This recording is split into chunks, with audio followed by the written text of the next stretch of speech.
everybody, Chef Lorious here. Welcome back. Today we are leveling up the chicken pot pie. We're making it jerk style.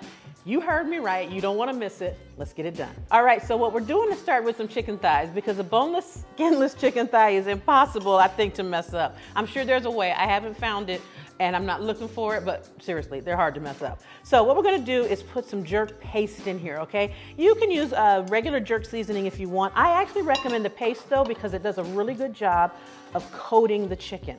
Now this paste is spicy. You can use a mild or a hot, do you, however you wanna do it. I'm using mild though because I know what it can do, but I'm gonna use a lot of mild. So I guess if you use a lot of mild, is it still mild? I don't know. They keep eating it, so. All right, we're gonna take these chicken thighs, boneless skinless, we're gonna put them into our hot skillet. You heard that sizzle? Yeah. Just a little more on there because I feel like it needs it. The ancestors told me to.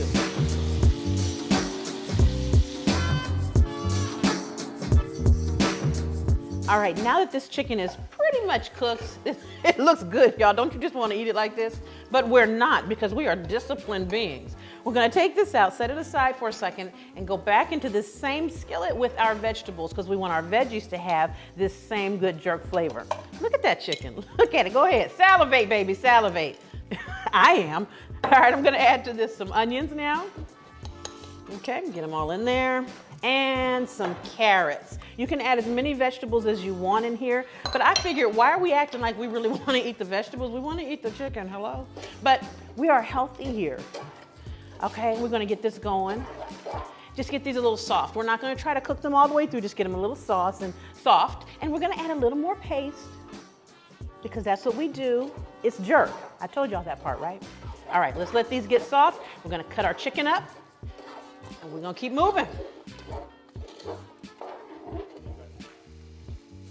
Now our vegetables are looking good. I got these carrots. I just want them to get a little soft. Remember, we're gonna put this in the oven, so everything doesn't have to be perfectly ready now. It's gonna cook some more. Add a little garlic paste. I'm adding the garlic paste now because if you add it too early, it'll burn. And burnt garlic is just not a good look. It's just not. There's no way to make it a good look either. All right, now we're gonna add our chicken back in here. Some of these chicken pieces may not have cooked completely when we took the chicken out, because you may have seen that, but don't worry, we're putting this in the oven. We just want to get them started and cooked fully for the most part. I say about 80% done. We're not done. We are not done yet. We are just getting started. Ain't that a song? Well, I'm not going to sing it because I don't know if we have the rights, and then somebody be trying to come for me and not. All right, I'm gonna add a little flour in here for some thickening. Okay. Normally we'd make like a nice roux or something, but we're not gonna go that far. Just a little bit of flour, just so it has something to hold on to, okay? What you wanna do is stir that in so that the flour, the raw taste is gone, and you want it to absorb the fat. See there? All we need to do, just like so. All right, to this we're now gonna add a little bit of water and chicken broth, okay? So I'm gonna add a little bit of my water there, not a ton. And I'm gonna add some chicken broth. Now, I use better than bouillon because you can get a much stronger and better flavor of chicken if you do better than bouillon than just adding in plain water. But if all you have is regular chicken broth, use that because that'll work too. But I use better than bouillon, okay? Look at that, it's gonna start to come to just a slight boil.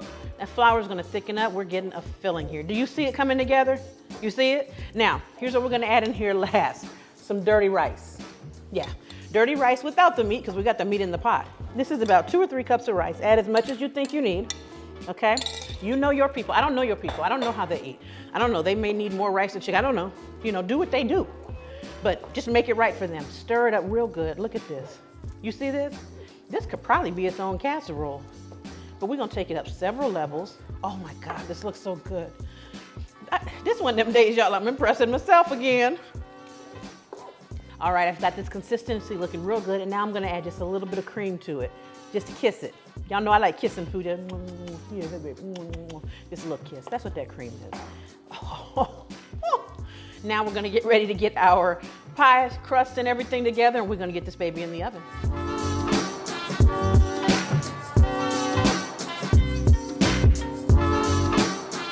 All right, guys, now we are gonna take this wonderful filling and put it into our pie plate. Now, you can have a pot pie with a crust on the bottom and put the filling on top and a crust on the top. That's a more traditional way, and there's nothing wrong with that. But this is just a little different, just something to give you some options.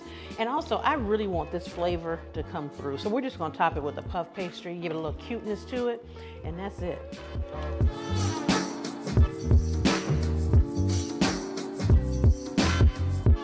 All right, here we've got our puff pastry. I've let it defrost, and I'm just pushing it out and thinning it out just a little bit so I can fit it all the way over my pie. Now, don't worry if you feel like parts of your pie crust are not covered, that's okay. What you're gonna do is make sure most of it is. Take your handy knife, okay?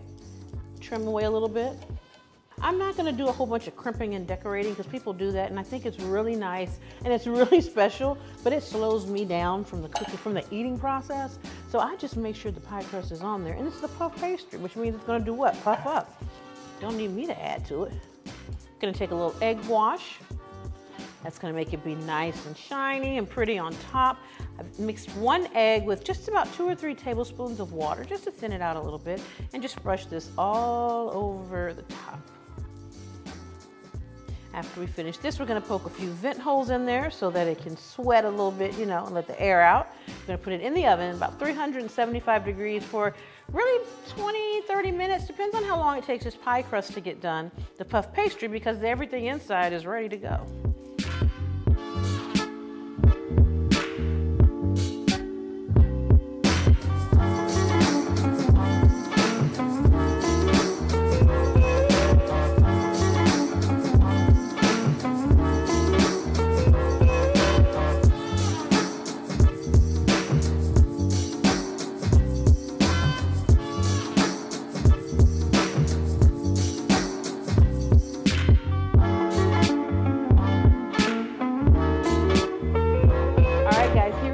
It's so pretty. I almost hate to, cut into it or go into it, but I'm gonna get over that quickly. Let's take a taste. Now, I am not cutting. I know I just said cut, but I'm not gonna cut into it, because if you can cut your pot pie and a nice clean piece comes out, it's dry. You need to be able to spoon out. Look. I know y'all seeing this. Okay, look. Okay, we're gonna take a taste. I'm trying to be polite, you know what I'm saying? Because there's some other folks around here who wanna hit this pie, okay. Oh my God. You see the moisture still? It's not dried out, and the puff pastry cooked up just like we wanted it to. Okay.